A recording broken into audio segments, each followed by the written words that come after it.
आज की short analysis में हम डिस्कस करेंगे गोल्डियम इंटरनेशनल स्टॉक के ऊपर। दोस्तों ये स्टॉक अगर आप देखो तो सितंबर 2024 से करेक्शन के अंदर चल रहा है। मोटा मोटी देखो तो दोस्तों इसने महज 1 महीना करेक्शन में बिता दिया और उसमें भी दोस्तों इसने दोनों तरह का करेक्शन दिया, प्राइस वाइज टाइम वाइज दोनों।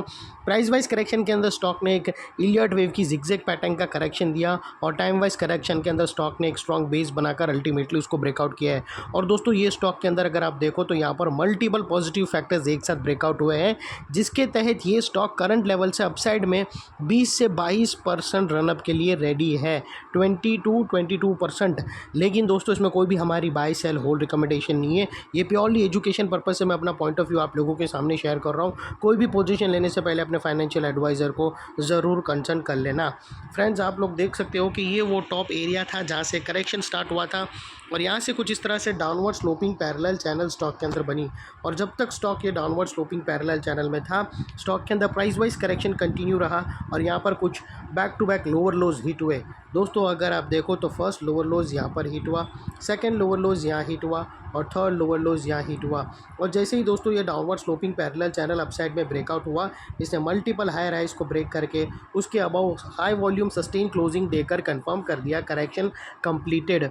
यहाँ पर दो बड़ी चीज़ एक साथ हमें मिली फ्रेंड्स। पहले तो इसने डाउनवर्ड स्लोपिंग पैरेलल चैनल को अपसाइड में ब्रेक किया, जिसके वजह से दोस्तों ये स्ट्रेट डाउन साइड फॉल आ रहा था प्राइस वाइज करेक्शन का, वो अल्टीमेटली रुक गया। और सेकेंडली इसकी जो back to back lower lows hit हो रहे थे वो शिफ्ट हो गए फर्स्ट टाइम पे हायर हाइज पे क्लोजिंग बेसिस के साथ, जो हमें कंफर्म करता है कि स्टॉक के अंदर बॉटम लग गई है। यहाँ पर करेक्शन कंप्लीटेड और ट्रेंड इसका चेंज हो चुका है। करेक्शन का ट्रेंड बाई साइड की तरफ शिफ्ट हो चुका है। अनलेस एंड अनटिल यहाँ पर कोई नया लोअर लोज ना मिले या फिर पुराने लोअर लोज के नीचे क्लोजिंग ना मिले, तब तक हम यही मानकर चलेंगे कि यहाँ पर बॉटम लग गई है और करेक्शन कंप्लीटेड। और दोस्तों बात कर लेते हैं यहाँ पर डाइवर्शन का। तो फ्रेंड्स अगर मैं आप लोगों को RSI डालकर बताऊँ तो यहाँ पर हमें पॉजिटिव हिडन डाइवर्शन विटनेस होता है। दोस्तों प्राइस एक्शन के जो लोअर लो स्विंग अगर आप देखो ये वाले पॉइंट से तो वो अपसाइड में टिल्ट हुए हैं और वही अगर आप RSI के लोअर लो स्विंग देखो तो वो डाउन साइड में टिल्ट होकर यहाँ से हमें ब्रेकआउट मिला है, जो एक अपसाइड मोमेंटम पम्प कर सकता है स्टॉक के अंदर। और अल्टीमेटली दोस्तों बात कर लेते हैं यहाँ पर पॉजिटिव चार्ट पैटर्न की। तो फ्रेंड्स अगर आप यहाँ पर नोटिस करो तो यहाँ पर हमें एक ज़बरदस्त positive chart pattern, inverted head and shoulder pattern breakout होता हुआ क्लियरली विटनेस होता है।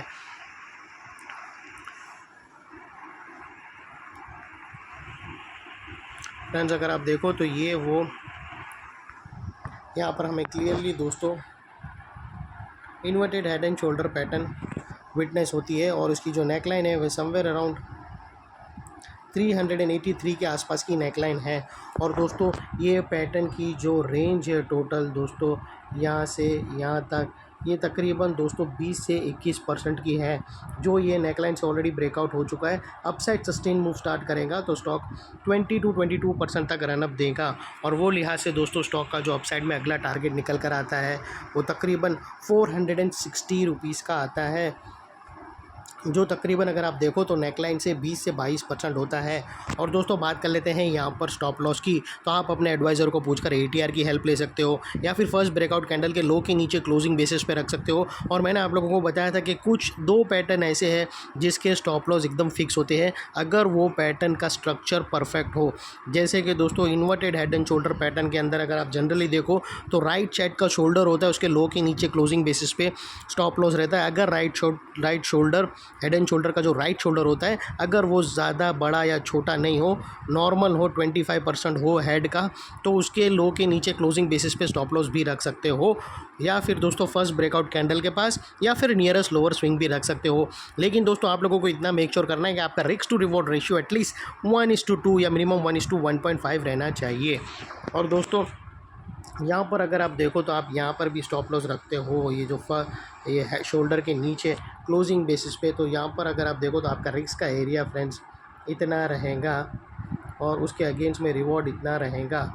और यहाँ पर अकॉर्डिंगली मल्टीपल ऑप्शन अभी भी आप लोगों के पास अवेलेबल है।